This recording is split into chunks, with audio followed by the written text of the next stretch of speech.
Welcome back to the deep dive. We'll cut through the noise to get to the heart of things. And look, you've probably felt it.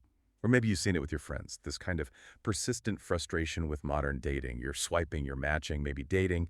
But, well, despite all the advice, the apps, the sheer volume of people, it just feels like something's off, right? Like there's a disconnect we can't quite name. Today, we're diving deep into a concept that might just shed some light on those unspoken challenges. It's something the sources call tall girl syndrome. And just to be clear, it's not literally about being tall. It's a metaphor, but a really powerful one, apparently, for what's happening in romance today. So our mission is to unpack this, see what it implies, and how it might be shaping, not just our dating lives, but maybe even society. Yeah, and as we jump in, I think it's useful for you, the listener, to maybe consider how these deep-seated expectations, often ones we don't even realize we have, could be shaping your own experiences and, Okay. and the experiences of people around you. It's not just about choices we make individually, it's about these bigger currents in modern life. Okay, so tall girl syndrome. It sounds intriguing, almost a bit edgy. Can you sort of break down for us how this source material uses this metaphor? What expectations are we talking about? Absolutely. So, at its heart, tall girl syndrome is used as this metaphorical idea. It highlights how a woman's success, her social and professional achievements, her upward mobility, how that can kind of paradoxically end up limiting her dating options. It seems counterintuitive, right? Hmm. But the sources use a pretty striking example. Imagine a woman who's, let's say, 5'11", pretty tall. Now, if she prefers, quite understandably for many, to only date men taller than her, well, she instantly excludes a massive chunk of the male population. We're talking like 80 to 90% gone right off the bat. That's a huge filter. Wow, 80 to 90%, Mm. just like that. Yeah. Yeah, that's a massive hurdle from just one preference. Yeah. So if we take that literal height image, Hmm. how does that translate into this metaphor of social status? Right, that's the key leap. What's really fascinating here is when you substitute that physical height with things like social status, think about, income level, educational background, career prestige, maybe even ambition or fitness. The sources argue that as women grow taller in these areas, achieve more, earn more, get more degrees, their pool of partners who they deem acceptable, it doesn't just shrink a little bit, it shrinks exponentially. And it's not just about pure scarcity, like there aren't any men at that level. It's also deeply tied to these often self-imposed filters shaped by personal standards and societal messages. You end up looking for someone who meets this growing list of criteria. Which leads us straight into this. Well, the sources call it a paradox. Because culturally, we absolutely champion women never settling, right? Know your worth, aim high. We celebrate independence, drive, success. And women are, by all accounts, really achieving amazing things: financial independence, higher education, owning property. They're getting taller in that symbolic way. They're becoming more successful. But then what happens when they bring all that success into the dating world? And that's exactly where this tall girl syndrome really takes hold. As women follow that advice, as they become these high-achieving, independent, successful people we admire, the dating pool doesn't often expand with their success. It actually kind of tragically shrinks. The sources point out that these successful women, pretty naturally, often look for partners who are, at their level or frequently even higher. And the sort of brutal math the data suggests is that there just aren't enough men who meet that increasingly elevated criteria. This brings us to a really core insight from the research. The more successful you are, the fewer people meet your criteria. It's stark arithmetic for modern dating. Oof, that's tough to hear. So these women, they've seemingly done everything society told them was right, and now they're facing this. What's the emotional toll? The sources mentioned dating feels like being locked in a tiny closet. It's a profound dilemma and very personal. They're essentially caught, right? On one hand, they want to maintain standards that reflect their hard work and self-worth. That feels essential, empowering. But on the other hand, sticking rigidly to those standards often means, well, prolonged singleness, maybe even real loneliness. Lowering those standards can feel like betraying themselves, betraying everything they worked for, but the alternative is often an empty calendar, a growing sense of isolation. It's a really difficult spot, kind of born from these big societal shifts meeting individual achievement. That paints a really powerful and honestly quite a sad picture for many successful women. But okay, what about the other side of this? How are men experiencing the same shifting landscape? Because, yeah, here's where it gets really interesting, right?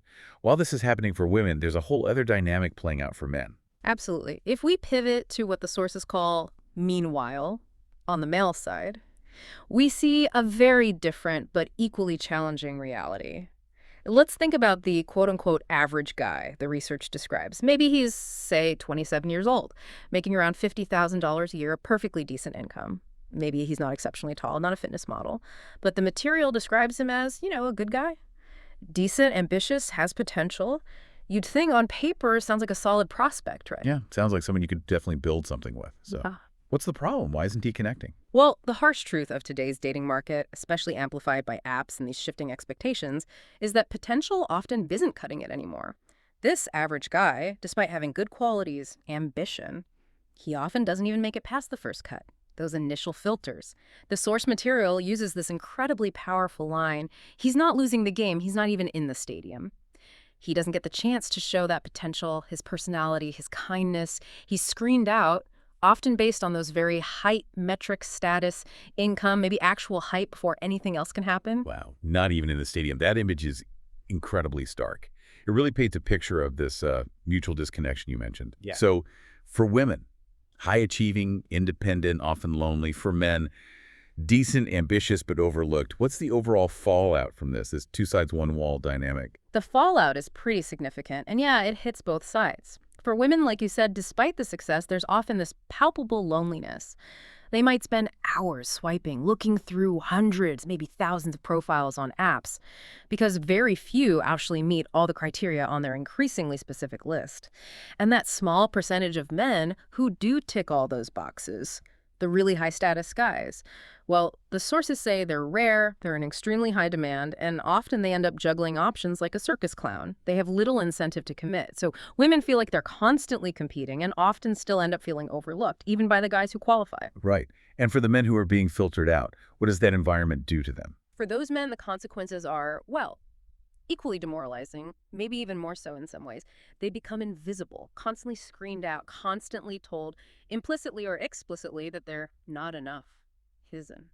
The research suggests this leads a lot of men to just give up. They check out of dating altogether. They feel unwanted. This can lead to some pretty serious societal issues we can touch on. Some even start looking at dating in other countries out of sheer frustration. They're withdrawing, but not because they don't want love or connection. It's because they feel systematically disqualified before they even get a chance. It's a huge blow to their self-esteem. It really is a tragic irony, isn't it? You can almost picture it. She's at a bar, scanning the room for that taller, richer, better guy who statistically might not even be there. Or if he is, he's got tons of attention already. Meanwhile, maybe there's a perfectly decent, funny guy nearby, someone who could actually be a fantastic long-term partner, with real potential. But she looks right past him. Her filters just screen him out subconsciously. And he probably feels it. He knows he doesn't fit that ideal mold she might be looking for, so he doesn't even bother approaching. Fear of rejection, maybe? It's like there's ships passing in the night, even in the same room. Exactly. And if you connect that to the bigger picture, the net result is this really deep mutual disconnection. Women feel isolated despite achieving so much, always searching for this perhaps unrealistic ideal. Men feel rejected, unseen, and they pull back. And in this weird modern dance, both sides are often staring right past potentially great partners because they're so focused on finding those rare few who meet the height requirement, the status requirement. They miss the connection that might be right there. It's not just individual heartbreak. It feels like a systemic breakdown in how we connect. Which brings us neatly to what the research calls the brutal math of dating apps. Because, let's be honest, apps feel like they just pour gasoline on this whole situation. They give you this illusion of endless options, right? Open it up, endless, scroll, hundreds, thousands of people. But how do they actually make this specific problem worse?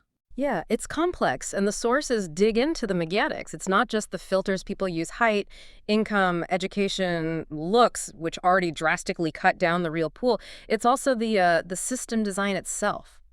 Think about how apps work. It's gamified, right? The swiping, the instant match, that little dopamine hit, it encourages browsing, not necessarily deep connection. It can create this sense of disposability. Like, why invest deeply in this person when the next best option might be just one swipe away? So it's not just that the pool shrinks because of filters, it's that the nature of interaction within that shrunken pool changes, the intent can degrade. Okay, so it's the filters plus the psychology the apps tap into. Precisely. And this brutal math means women, often without realizing it, end up competing fiercely for a very small slice of men, usually the top 1 or 2%. These are the guys who meet all the high standards, the taller, richer, better archetype. And naturally, these top-tier guys, they have an almost overwhelming number of choices, so their motivation to commit to one person, often it's pretty low. Why settle down when options seem endless and require minimal effort to find? And while it's so easy for everyone to just blame the other gender for dating problems, what the source material really stresses is that the root issue might be the system design and expectations. That's what's doing the real damage. It's less about bad intentions, maybe, and more about a system that pushes these filters and expectations to a point where they just don't work for most people. Okay, so wrapping our heads around this, Yeah. what's the big takeaway? The tragedy of tall girl syndrome, it seems, is that it's this unintended, almost cruel side effect of female empowerment. Women were told, and rightly so, to pursue careers, independence, self-worth. They really did everything right. That's exactly it. For women, their success, ironically, leads to this shrinking pool and potential loneliness. And on the flip side, many men aren't failing. They're being systematically excluded from a dating scene that's changed dramatically under their feet. The wider societal consequences mentioned in the research are pretty sobering too. We're seeing lower marriage rates, documented increases in male depression. Some sources even point to looming population issues in developed countries. The stark conclusion from the material really sums it up. Modern dating is collapsing under the weight of its own math. That is a heavy thought to end on, isn't it? If success means raising the bar, and everyone keeps raising their bar in response, well, fewer and fewer people actually clear anyone else's bar. And as this deep dive suggests, maybe we all kind of suffer as a result. So maybe something for you to think about is, how might you reconsider your own filters, your own expectations in dating, given all this? Or maybe, on a bigger scale, how can society start supporting more genuine connection in this incredibly complex modern landscape? Definitely something to ponder.